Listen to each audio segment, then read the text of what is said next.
Hello and welcome to episode 2. Right, well, I've got everything sprayed in I actually used Tamiya's bare metal silver for this. It's a nice flat silver, it's not too shiny, and it just serves as a good undercoat for the mica red. So I've got everything sprayed. I had to do a little bit of just smoothing off in some places as it dried almost like dusty. It was just not going on very well. Still a couple of little bits I need to sort. I can't sand it too much because it's a very thin coat, so if I sand it too much it starts going through to the primer, which isn't what I want. But for the most part it's okay. I need to do a little bit of masking now for some of the trim, the door trim and the window trim. I'm going to leave in the bare metal silver, and there's a beam which runs across the side of the hood as well. So I'm going to mask all of those off and then start applying the mica red. Following that, I may need to do some touching up. It depends on how things go.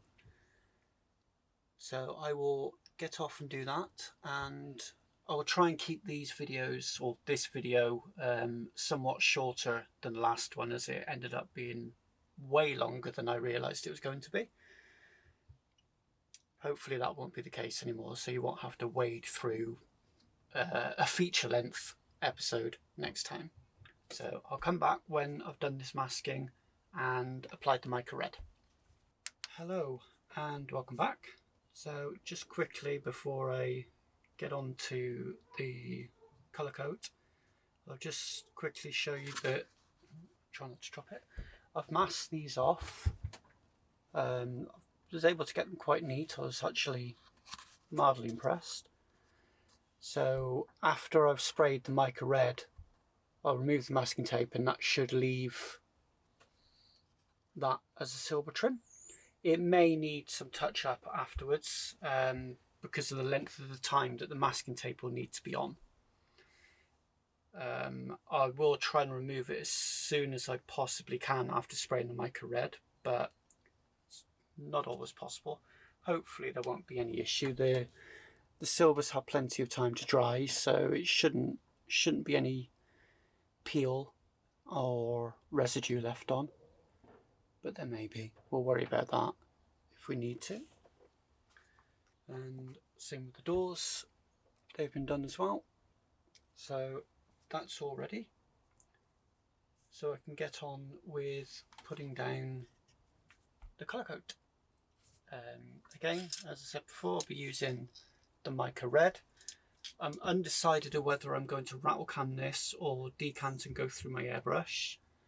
I'll probably do a test on a piece that isn't going to be very visible, most likely the forward bulkhead, and see how it goes through the rattle can. And if it's going on too heavy or if it's not going on well at all, then I'll decant and put it through my airbrush.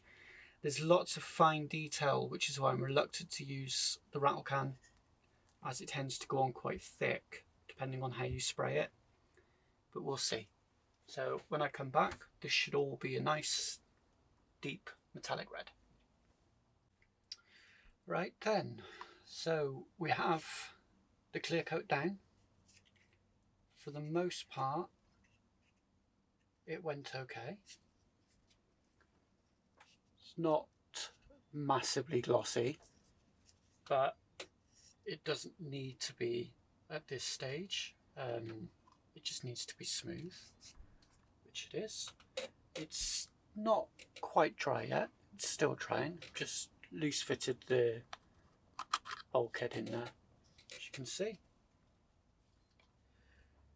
A few issues that I'll need to deal with at some point. is obviously I'm going to need to do the top edge and the bottom edge of this, because as I'm not planning on gluing this, you can see there's an obvious white line. I will probably do that upper and lower edge black so that it looks like a panel line rather than a gap. And so the next step, once this, I'll leave this to dry overnight and sort out any issues that I need to sort out, and then after that I can get the decals down and get a clear coat down. Once the clear coats had 3 or 4 days to dry, to cure, I can then look at finishing off the inside, the inner surfaces, the inside of the cab and the underneath surfaces of this. This I'll be doing just a flat black. The inside of the doors are okay because they've got a panel which needs to go on those, so that'll be fine. I'll be using the panel liner just to run along the panel lines, just to bring out the details a little bit more. I'll do that before I clear coat. I might do that after I clear coat. No, I'll do that before I clear coat because the clear coat's going to fill in a lot of those gaps. And I've got all of the other smaller pieces here, the light buckets and frames for the doors and so on. There's not really much else to say about this stage. I'd just like to touch on, it has been suggested to me that I could have gone into a little bit more detail on my previous video on some of the steps I was doing, and excuse me, and also that it was a bit long-winded in places. Yes, it was long-winded in places. The video ended up being much longer than I thought it would be. Remember, I'm new at this, so I'm still learning what works and what doesn't work. So hopefully, as far as going into more detailed things, that isn't really what this series is about. I will do separate, shorter videos going into detail of the various skills involved, such as, you know, start to finish of removing panel lines, of removing mold lines, rather, and yeah, things like that. Paint thinning, mit ratio, and so on and so forth. But they will be done as shorter standalone videos rather than going into detail in the middle of a build series. This is more about building this kit and the trailer that goes with it, rather than focusing on specific skills. So I will look at doing those in separate videos. When I come back, I'm not going to come back after I've done the decals. I'm going to get the decals and the clear coat down, and then once I've done that, I'll come back to you and recap, and then I'll be starting on the rest of the build. So yes, that's it for just a moment. I'll see you very shortly. Okay, so decals. Before I get into that though, just quickly want to go over it. I've done a little bit of more painting, just a little bit of touching up here and there, just doing the inner surfaces black. I've done this top edge in black, and same with the bottom there, and once they're together it hides the joint a little bit. It makes it look more like a panel line. It's still not brilliant. I've still got a very thin white, so I'll just touch that up at some point. Like I said, it's a trade-off with having the top removable. In hindsight, I probably would have just glued that on and then dealt with the gap before I did any painting, but next time. So decals, quickly, before my water gets cold. So I've got the decals I need. I'm going to do the main stripe along the side of the bodywork first, and then after that I'll get to do some of the other detail decals that need to go on. Once that's done, I'll then do any pin wash, panel line wash that I need to do. I do that after the decals, just so that if there's any panel lines that the decals go over, the panel liner will go over the top of the decal instead of sitting underneath it. And then after that's done, we can get to clear coating. I'm not going to make you sit through the entire process of me doing decals. I'll just do one on camera just so that you can see how I do it. Hot water, obviously, in my daughter's Minnie Mouse bowl because I don't have anything better. Setting solutions, I use Microsol because I've had really good results with them. Use Microset first, put the decal a bit more set, and then Microsol will flatten the decal down completely and make it look like it's been painted. It also makes it a lot more resistant, so that when I do a clear coat, it's not going to attack and dissolve the decal. And I've had that happen I don't know how many times, and it's really hard to recover from that because as well as you've got to completely strip the plastic back and start again, but you also need to get replacement decals. So hopefully we avoid that. Just an old brush for putting the set and sol on. Tweezers for helping position the decal. I've also got my heat gun. Now this is just a simple craft heat gun from Amazon. It cost me about £12, I think. It's not particularly powerful, it's only 300 watt, but it will make short work of plastic. So that's something you do have to watch for. I use that to speed up the process of drying the decal and getting it set down. It also helps to get the decal to conform to any strange shapes. Probably won't really be needed in this because everything's fairly flat. Got some decals which need to go around, but they won't be that hard to do. So I'll crack on before my water gets cold. So first one I'm going to do is these two on the side, which is this. The reason I'm doing that first is that gives me my reference point as to where the other decals should be positioned vertically. So if I do that one, it gives me a good reference point to where the others go, and hopefully will help me get the other ones straight as well as in the right position. So the first one I need is 42 for this side, which is that one.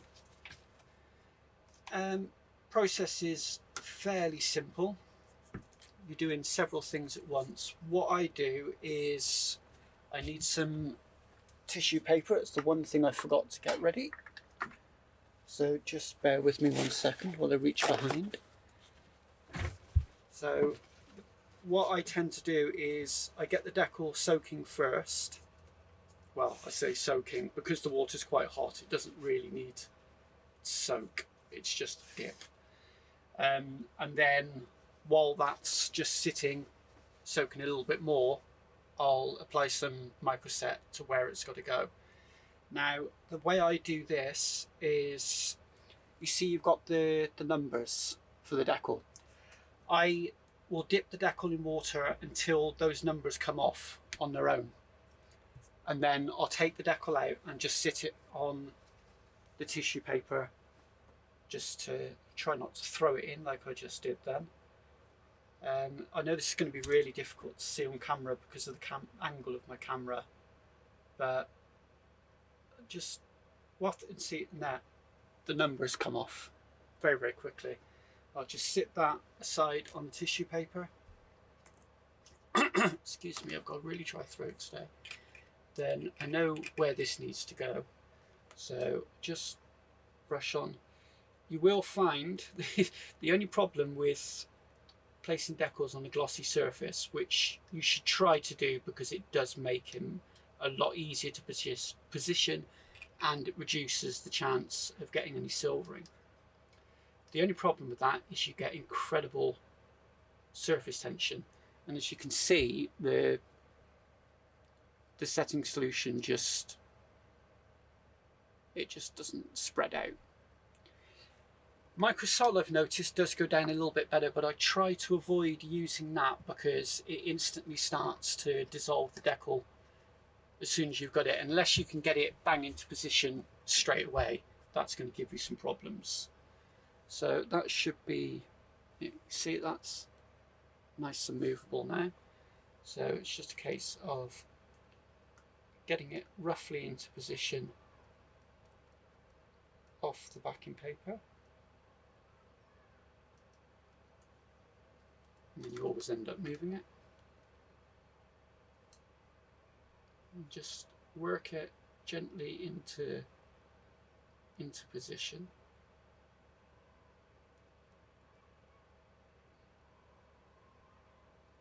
I might go quiet when I'm doing this just because I'm focusing. I tend to use a little bit of water as well. I use a combination of techniques depending on what the decal's doing, just to help it conform. Because the water's hot, it sort of like helps it melt. That's not very straight.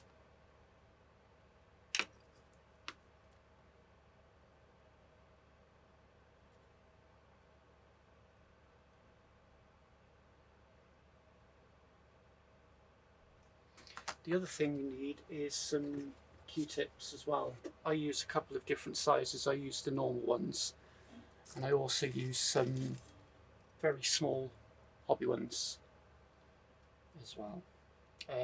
Again, I think I got those on Amazon. It's about £10 for a pack of 500, I think, something like that.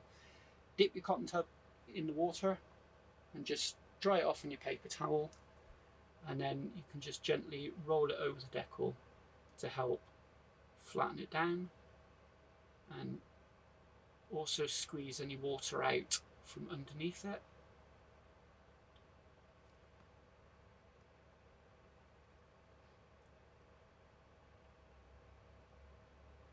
And these decals are actually going to be really easy to do because I'm probably not going to need to use any heat on these because they are conforming really well just with the hot water.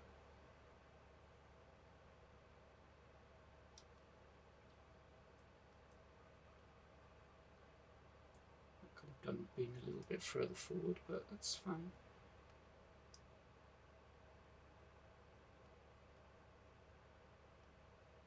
So as you can see, that's conforming really well. It's not straight, so I'm going to try and loosen that back up just by putting some water over it with the brush, and then you can see the brush will just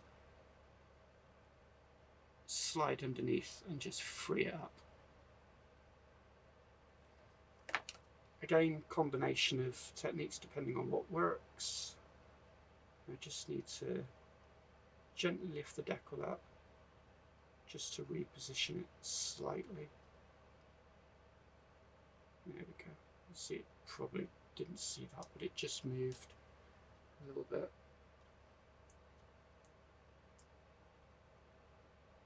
I hate pinstripes.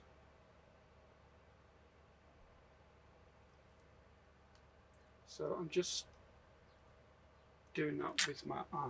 Should probably just see if that's straight. Which it is. Although it doesn't look straight to my eye. I've got appalling eyesight, you'll notice that. There we go. It's a little bit better. Find out which end was wet.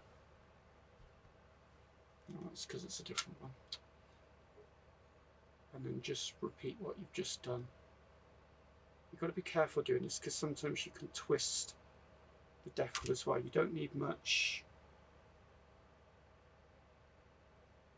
You don't need much pressure just to do this.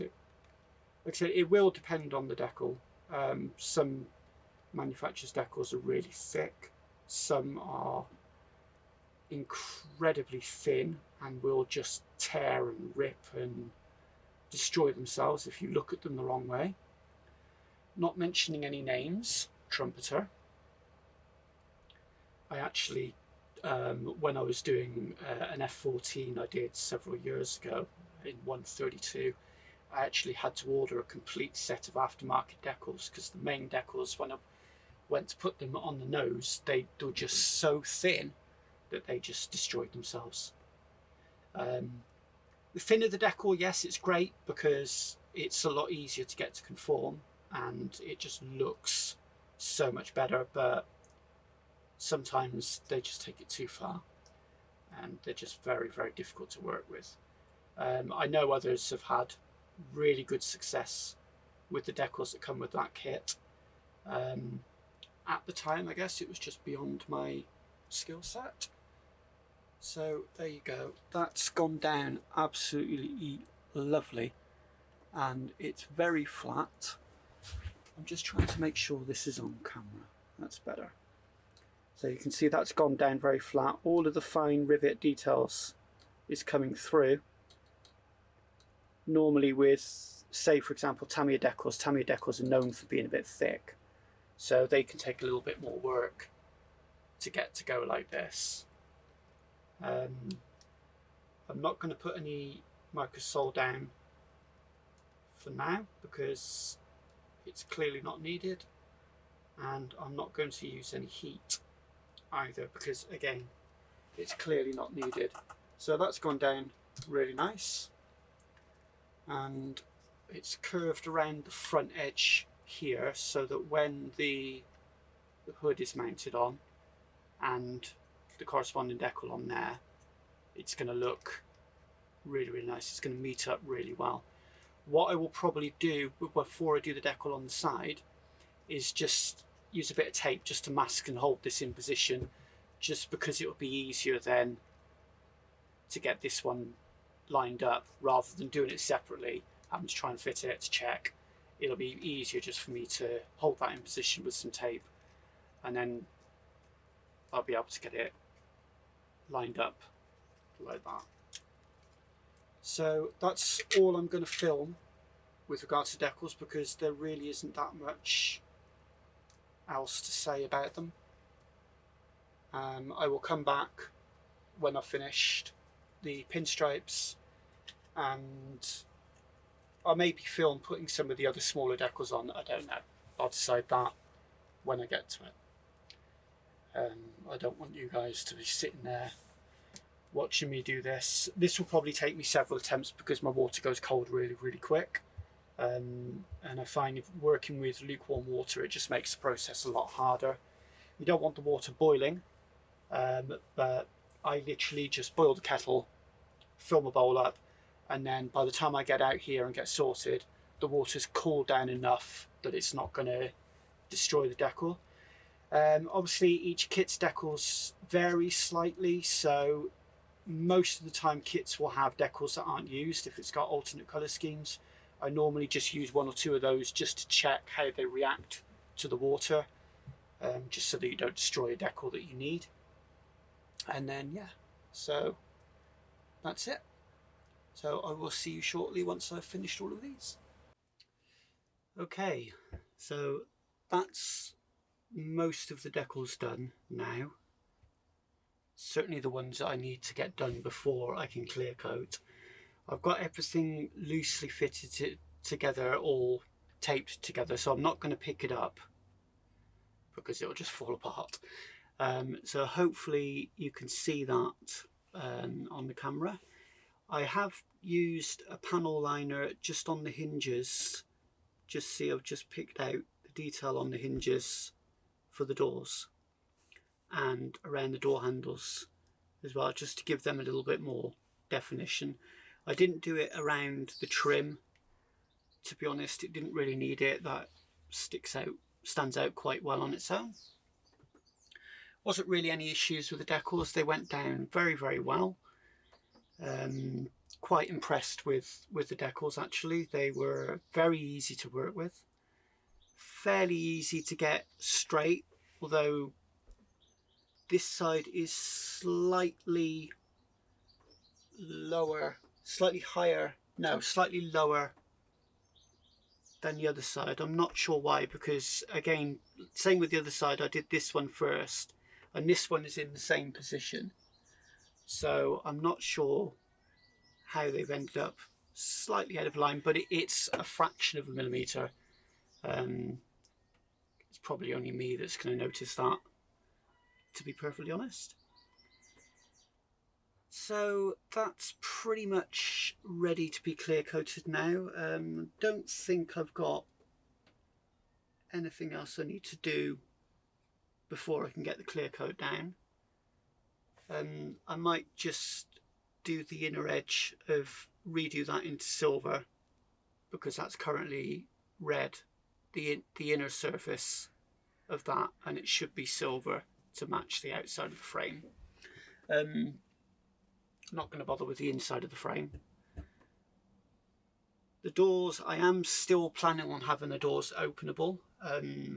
How that will come about once clear coat is down is a different matter. Obviously I will take the doors off before I do the clear coating. As you can see, I've like I said, I've just got everything dry fitted together right now. So this, I don't know if it'll let me pick it up. Yes, it will let me pick it up. So I can maybe show you a little bit closer how the decals have come out.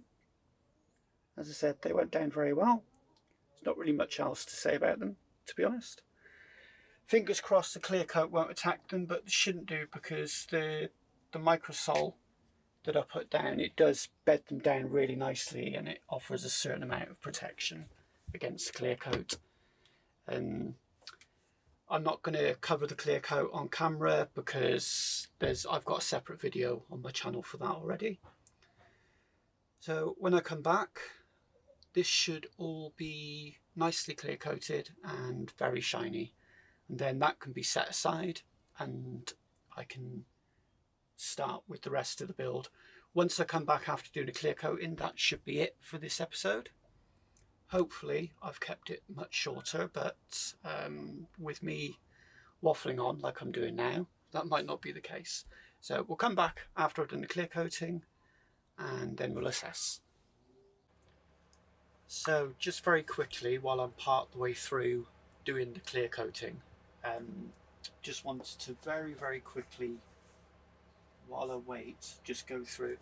I'm using the Zero Paints 2K pack, 2-pack clear coat system, diamond finish. Basically it's a 3-part mix. You've got the clear coat itself, you've got the hardener and thinners. So mix is very simple. It's 1 part clear coat to half a part hardener and then 10% thinners.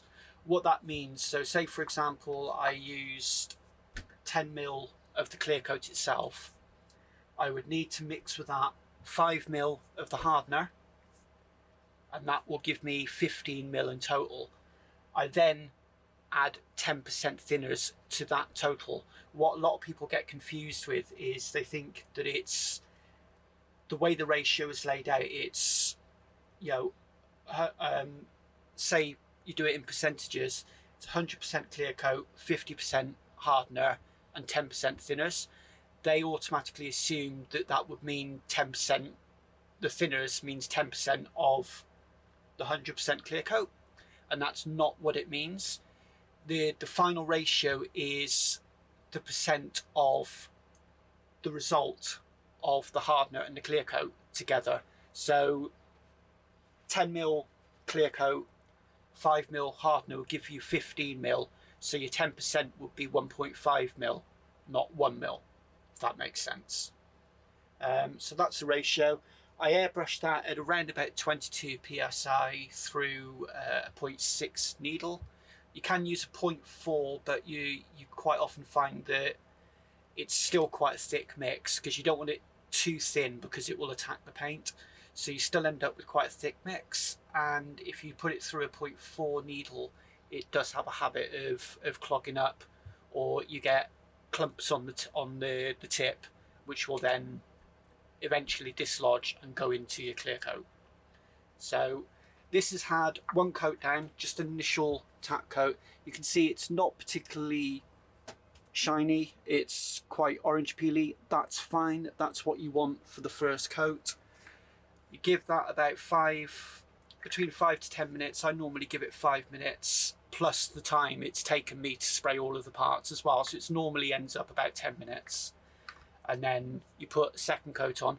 Your second coat can normally be a full wet coat. That's when you want to start bringing out the gloss. I try to get this done in 2 coats just to keep the thickness of the clear coat as thin as possible. Usually though, you probably need 3 coats to get a really nice deep shine. If you can get it right, you can avoid the need to post polish afterwards, although I'd highly recommend doing that because the results are absolutely fantastic. It really depends on the look that you're going for. For a truck, I'm not going to post polish because they wouldn't be done in the same way that, you know, a £2 million sports car would be done. So I'm not gonna go for a really amazing shine because it's not gonna need it. So I'm gonna get back onto this because that was my alarm you just heard. So that's time for me to start with the second coat, and then I'll come back once that's done. Right, that's the second coat down. I'll show you on the cab. So see, you've got a much greater shine now than I had before. It's still not 100% brilliant. There's still some slight orange peel. Hopefully most of that will dry out.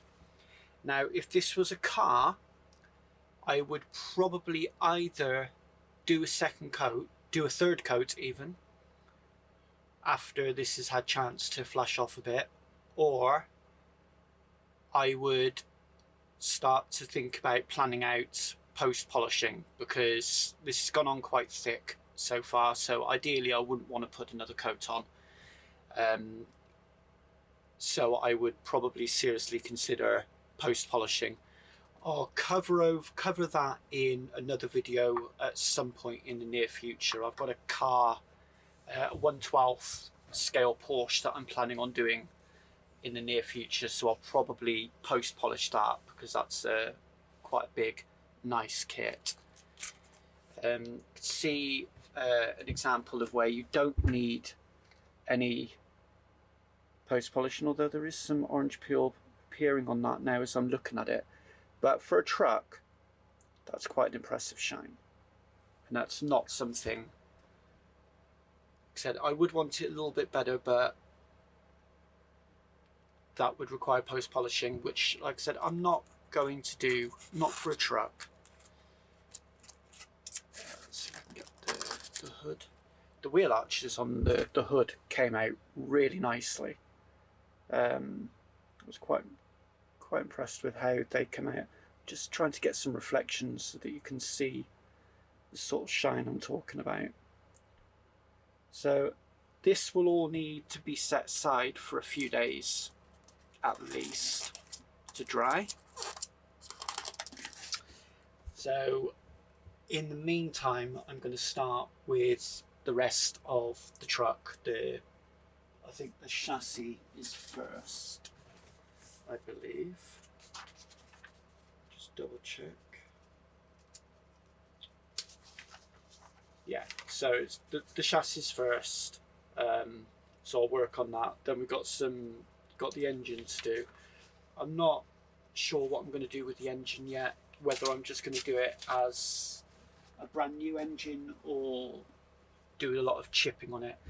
My research on Google suggests that it doesn't seem to get chipped in the way like the cat engines would, the big yellow cat engines, they get quite badly chipped. The engines in the Peterbilt, it's kind of like a beigey colour. It's quite a horrible looking engine actually, but they don't seem to show much weathering. But I'll do some more research. I'm sure they do get pretty dirtied up. You know, they're workhorses. So when I come back, we'll start with that. This is going to be it for this video. Hopefully it hasn't run on for a feature length like the last one did. And so I shall see you then. Thank you for watching.